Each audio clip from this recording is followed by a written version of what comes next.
Welcome back, folks, to Pokemon Black! Here on the HeavyBits channel, this is the final arc. And we're facing off against a fungus. No, it's an Amoonguss!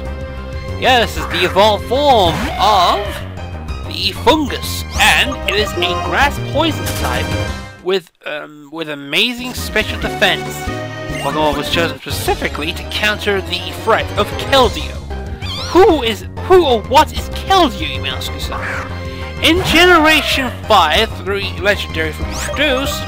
They were the forms introduced, of course, of Milota, which is an interesting normal psychic design, which has a normal fighting type second form. Keldeo, which is a water fighting type, and of course the ultimate threat of frickin' Team Plasma, Genesect, aka the most ridiculous Pokemon to ever exist, and is destroying the meta and destroyed the metagame all the way up to Gen 6. And I believe it's still a threat because of how popular Genesect. Also, Genesect is also banned because of how powerful the damn thing is. Might I add as well. And I just beat this Kung Fu Fighter, and that's about it. This one has a Hyper Potion here, and it gets more items, and we have a Dawnstone, which is going to be very useful for evolving a certain Pokemon, which we don't have. In fact, Dawnstones do not exist in this one at all. They changed it, however. So, he says Victory Road. That is exactly where we will be heading off to Victory Road. The reason why we're not going to Victory Road directly, or sorting out the Disturbance Route 7, is because we need to head to Victory Road. And that, by the way, Victory Road, folks, is our next destination! Because it's the final test. As I mentioned before, your Pokemon are strong enough now to take out all threats and all comers. If you have not been paying attention to the Pokedex by now, this thing is probably, if you're not paying attention to your Pokedex, which is going to be towards the scene counter rather than that count. I don't know why I'm using Stone Edge here against a stone type, but Jesus Christ, it did like quarter damage. Oh, by the way, don't get used to this physical superior. However, they actually managed to make physical superior a little bit better when they gave him freaking Aqua Tail.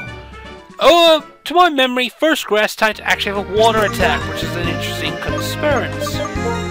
Also, they gave him Dragon Pulse. They make him a pseudo dragon, and he's still like a physical fucking threat. So, moving on. He gives the guy who respects you gives you a Dust Stone. And it is used to evolve, say, a Lampent towards it to become the Chandelure. Is he going to get involved? Probably yes. I know how physically threatening it is, so taking a look at the using getting a full restore here, and we're pretty much there. There's the destination right there, so she will be set off showing up another. It's just a couple more battles and we're pretty much done with route. We're pretty much done with the final route.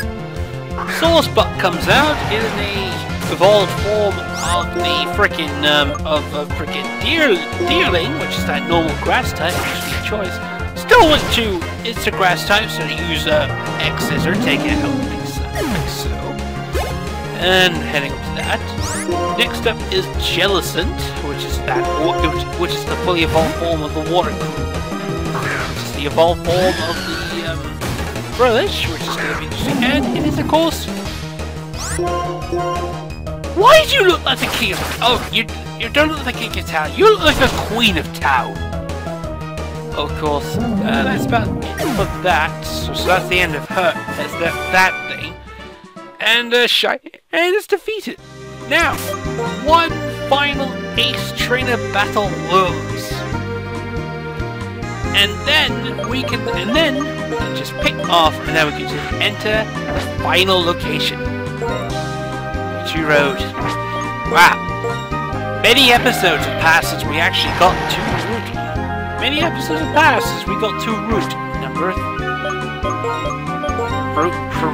all the way back from frickin' November Town. We finally made it.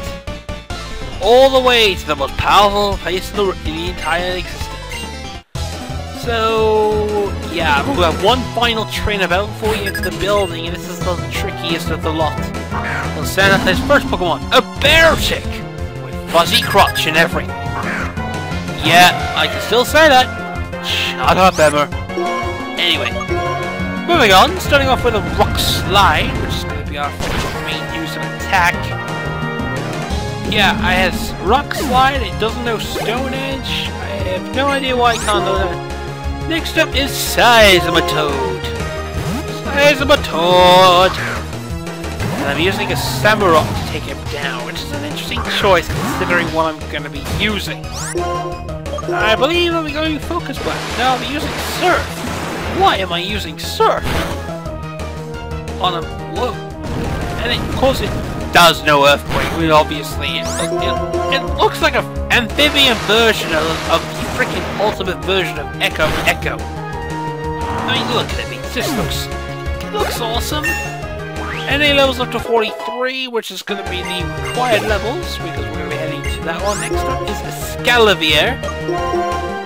Oh, Shelmet, yeah, I remember. Last one was different. It was Shelmet and Asselgol, the freaking Carablast, and now Scalavier.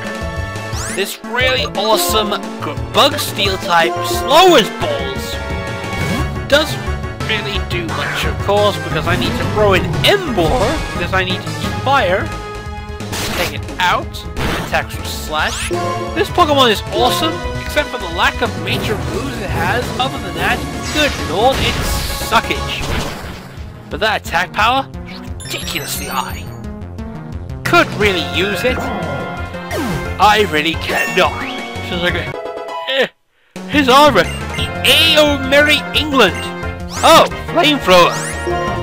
Well, I don't really want to learn Flamethrower because I know a better move that I'll be getting in about a few bits when I get Flare Blitz, and after all that, finally arrive at Victory Road. One last thing before we go through, we need to go through the verification checks. So into the building we go. Each of the routes is correspondent to all the gyms that we had. So first thing to do, since it's completely barren, we go through the first one. We have to earn the trio badge. So let's go through the first badge. All hold of the badges, challenge all that you face.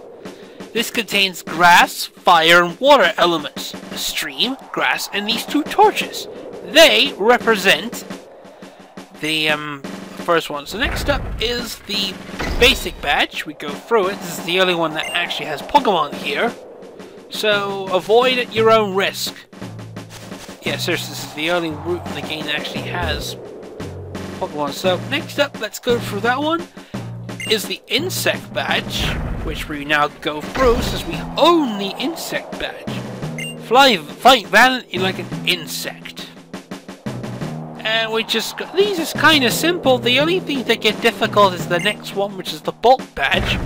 Open up the Bolt badge door and we just see an electric bat unfurl a shocking battle.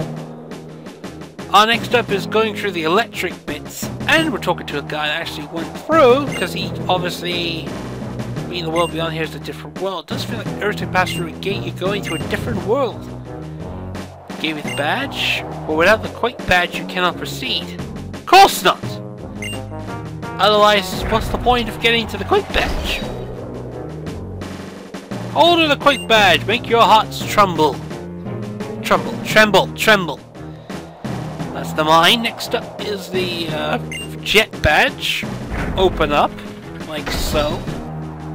Essentially, it's just blast ahead with tremendous force. No visible way of crossing except for crossing the streams. Opening this gate is the freeze badge, which is of course held by frickin'. All holders of the freeze badge show the sharp edge of an icicle. And of course, this stupid mechanic from Generation 2 comes back. And it's the only way you can get through this, because otherwise you've got no chance of actually getting through. Halt! The key to the Legends badge. This is the final one, by the way. Hold the Legend badge. Pass through Victory Road, which lies beyond here, and head for the Pokemon League. Prove that you are a legend. And we shall do that. Go from the two statues of Reshiram and Zekrom. Check the Dowsing Machine. Go for the building. And there we are. We are at Victory Road. Oh, we finally made it. Victory Road. We finally here. The final challenge. And before we head off to the final challenge, we gotta get some items now that we have access to the final. Now that we have access to the final challenge, let's go into the Pokemon Center, heal. Before we do, let's buy a fuck ton of stuff. In other words, start buying full restores. As you can see here, I already prepared myself for this occasion by buying at least 9 of these. And then you must buy max potions, just in case you don't tend to do so. Also, there's another thing you should have, and it's not available on this list again. Because seriously? It's not there? My god. Get 24 health, max There are no max revives? Obviously, the max revives. Probably going to be heading towards the thing. So yeah, that's going to be it for getting to Victory Road. Now that we're at now that we've prepared Victory Road, there's one thing to do before we enter fully into the location.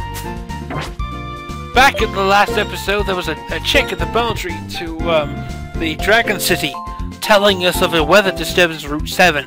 We are heading to Route 7 to investigate this, so stay tuned for the next episode.